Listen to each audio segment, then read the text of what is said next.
My name's Daniel, and if there's one thing I've learned about relationships, it's that silence can hurt louder than shouting ever could. When Lena and I first started dating, she was warmth personified. She laughed easily, touched my arm when she spoke, and made me believe love was something that grew louder with time. For a while it did, until the noise turned into echoes, and even the echoes began to fade. The first time she said, "Forget even hugs," it slipped out after a minor argument about dinner plans. I remember standing by the sink, half laughing because I thought she was joking, but she wasn't. Her eyes hardened as if affection were something she could ration, a punishment doled out in emotional currency. That night, she slept facing the wall, arms crossed like a barrier between us. It wasn't a single moment that broke us. It was the repetition. Every disagreement, no matter how small, ended with her withdrawing affection. I'd reach out to hold her hand, and she'd pull away with a sigh. "I just need space," she'd whisper, as if love was a chore she needed recovery from. At first, I apologized for everything, even the things I didn't do. I thought peace was better than pride. But peace without connection feels like living in a museum. Everything beautiful, untouchable, and dead. Weeks turned into months. The silence became predictable, the distance measurable. I'd watch her scrolling through her phone, smiling at messages I wasn't part of, and wonder when she stopped seeing me as a person and started treating me as background noise. I tried talking about it. I told her, "Lena, when you pull away, it feels like you're training me not to care." She looked at me with calm detachment and said, "Then stop caring so much. Maybe you'll be happier." That sentence lived in my head for weeks. Maybe you'll be happier. It sounded like advice, but felt like a goodbye she didn't have the courage to say out loud. I began noticing the pattern more clearly. Every conflict ended with her rewriting the rules of closeness. Forget hugs. Forget talking before bed. Forget saying good morning. It was always forget, never fix. I realized we weren't solving problems. We were deleting parts of our relationship piece by piece. Every fight took something from us until there was barely anything left to lose. One night, I came home from work to find her watching a show with her headphones in. I greeted her, but she didn't even glance up. When she finally did, she said, "I just need quiet, Daniel. Please, not tonight." The word please used to sound tender coming from her. That night, it felt like a lock clicking shut. I sat at the kitchen table, staring at my untouched dinner, thinking about how strange it was to miss someone who was sitting 10 feet away. A friend of mine once told me, "Affection shouldn't be conditional. If it is, it's control, not love." Back then, I defended Lena. I said she was just sensitive, needed her space. But sitting alone at that table, I realized I'd been making excuses for neglect. Still, I stayed. Hope makes fools of the best of us. I believed the right gesture could thaw her.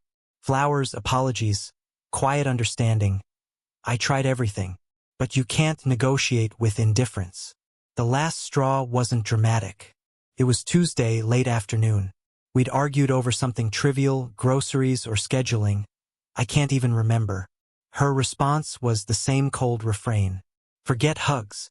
I'm tired of pretending we're okay after every argument." That line hit different. Pretending we're okay. It meant she wasn't pretending anymore, and maybe neither was I. That night, I lay beside her, staring at the ceiling. I counted the spaces between our breaths.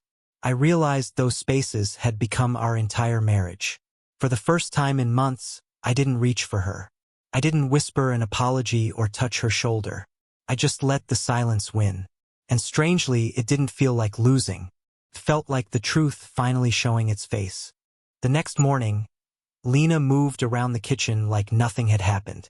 She poured her coffee, hummed softly, and asked if I'd picked up the dry cleaning. Her calmness confused me more than her anger ever did. It was like she had erased the night before with a single blink, while I was still carrying the weight of every unspoken word between us. I answered quietly, "Yeah, it's in the closet." She nodded and went back to scrolling her phone. That was our routine now, surface-level civility built on buried resentment. At work, I caught myself wondering what would happen if I just didn't go home one day. Would she notice? Would she even call? The thought scared me because deep down I already knew the answer. I started staying late at the office, pretending I had extra tasks. I'd sit in the parking lot afterward, listening to the radio, staring at the quiet buildings around me. It felt peaceful, not because I wanted to be away from her, but because I didn't have to measure every word, every sigh, every attempt to connect. One Friday night, I came home past midnight. The lights were off except for the dim glow from the TV. Lena was asleep on the couch, a half-empty glass of wine on the table. The TV played one of those late-night talk shows, but she wasn't really watching. She was escaping. I turned off the screen and just looked at her for a moment. She was still beautiful, but she looked exhausted, the kind of tired that doesn't come from lack of sleep. I wanted to wake her, to tell her I missed her, but what would be the point? You can't wake someone who's chosen to sleep through a relationship. That weekend, we barely spoke. Sunday morning, I made breakfast for both of us. She came to the kitchen, looked at the plates and said, "I'm not hungry." I smiled faintly and replied, "That's okay. I am." She paused, sensing the tone had shifted, but she didn't ask. Maybe she didn't want to know. Over the next week, I began withdrawing too, not out of spite, but out of preservation. When she pulled away, I didn't chase. When she said, "Forget hugs," I said, "Okay." When she went silent, I let the quiet stretch. It wasn't a game anymore. It was survival. One evening, she noticed. She asked, "Why are you being so distant lately?" I looked at her for a long time before answering. "I'm just matching your energy, Lena." She frowned, half defensive, half confused. "You're making it sound like I've done something wrong." I smiled softly. "No, you've just done what you wanted. I'm finally doing the same." That conversation ended without closure, like most of ours. But something changed inside me that day. I realized love doesn't die in explosions. It dies in quiet resignations. One forget at a time. A month later, I packed a bag. Not all my things, just enough. The essentials. I left her a note on the counter. It read, "You were right. Forget even hugs. Forget the pretending too. I'm done remembering what love used to feel like." I didn't slam the door. I didn't wait for tears. I simply left. I moved into a small apartment across town. It wasn't much. One bedroom, creaky floorboards, a kitchen that smelled faintly of paint. But it was peaceful. The kind of peace that doesn't ask for silence as proof. The first few nights, the loneliness hit hard. I missed the routine, not her, but the rhythm of us. The shared space, the background noise. Then I realized, missing comfort isn't the same as missing connection. I'd been mistaking one for the other for years. A few weeks later, she texted me, "Are you really not coming back?" I stared at the screen for a while, then replied, "You told me to forget even hugs." I finally did. She didn't reply. That was the last message we exchanged. Months passed, and I learned how to enjoy quiet again. Not as punishment, but as freedom. I went on walks after work, reconnected with old friends, started reading again. I even laughed, genuinely, for the first time in a long while. One evening, as the sun set outside my window, I thought about how strange it is, how people think love ends in grand moments.